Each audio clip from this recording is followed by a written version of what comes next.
what up, y'all? Happy holidays. I didn't get a chance to get the decorations up, but once I get over some of these health issues I've been going through lately, you should see the whole Christmassy backdrop just in time for the holiday season, right? But for that last week leading up into Christmas Day, we got a lot of cool content planned. Thank you for checking out the channel once again, y'all. I'm your host, Will. We talk about all types of topics in the world of pop culture, all over the multiverse, if you will. So if you like all the stuff we're talking about here, if you dig the video, if you love what we're doing around here, make sure you're clicking the like and subscribe button below the video and all that stuff and commenting. It all helps the channel out immensely.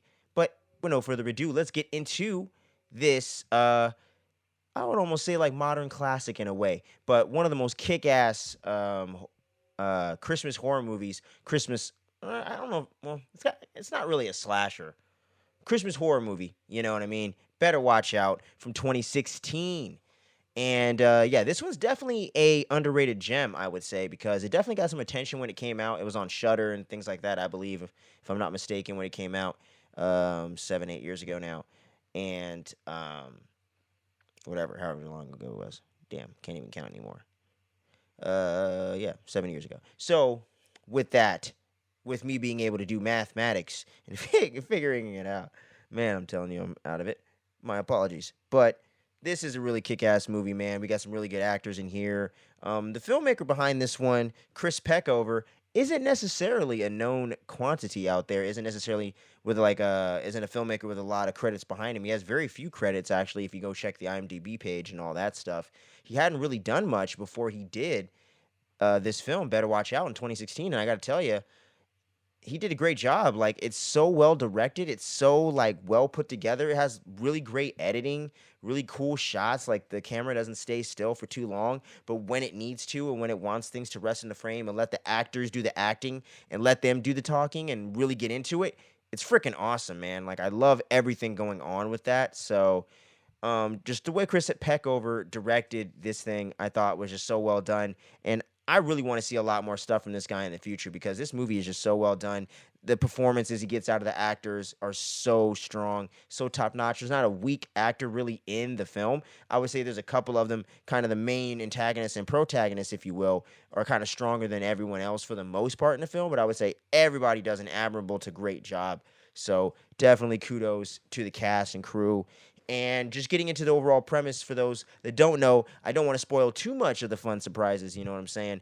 But overall, the main thing is a kid has a babysitter that he has a crush on, and he's kicking it with his friend, and his parents are going to go out of town and leave him alone for a little while. But this is the last time that his babysitter Alice played, sorry, not Alice, Ashley, played by Olivia DeJones, a very, very great, talented up-and-coming actress. She's coming over for the last time because she's going to be moving over to Pittsburgh, and she's going out of town for college and all that, moving on with her life.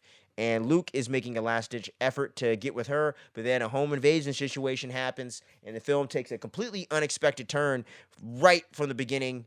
I mean, right from the end of the first act, leading into the inciting incident that takes us into the second act of this film when everything hits the fan. And like I said, I don't want to spoil every single thing, but the one thing I will get into when you really see that sadistic side of Luke come out and what's really going on and what's really transpiring and how all the events play out, it's pretty freaking rad, dude. Like I know I'm labeling this a bit of a spoiler because I am going to acknowledge that there are characters and there's not very many characters in the film, so a lot of these side characters do get got.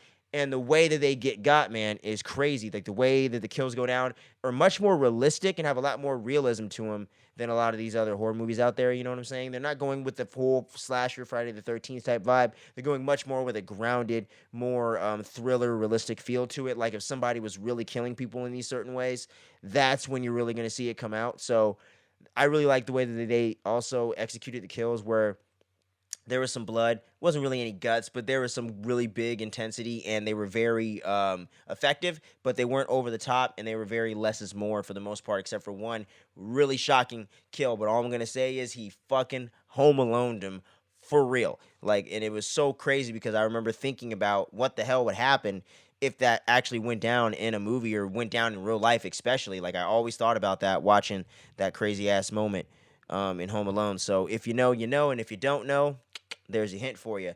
But it's epic stuff, man. And there's definitely some Home Alone vibes in this movie overall, and they're definitely playing on that. And there's like just a tinge of a meta nature to the film as well. They're even watching a horror movie at one point before things start to go down. So I do like how the meta nature of this film and the self-awareness of it is just really, really lightly massaged in there, just to kind of add a little flavor in there, just to kind of be updated for today and be able to stand up to the slashers of the classic era that's kind of harkening back to, but be able to work today with today's kind of movie logic and with the suspension of disbelief, but in ways that work today because of the way, us younger viewers tend to view films in a different way, or more up close, or nerds, or just fucking obsessing over films, right? So that's the whole way that I think that they're able to update things in the right way and really make things effective. And when it comes to Levi Miller as the character of Luke, such a phenomenal performance, such a great job.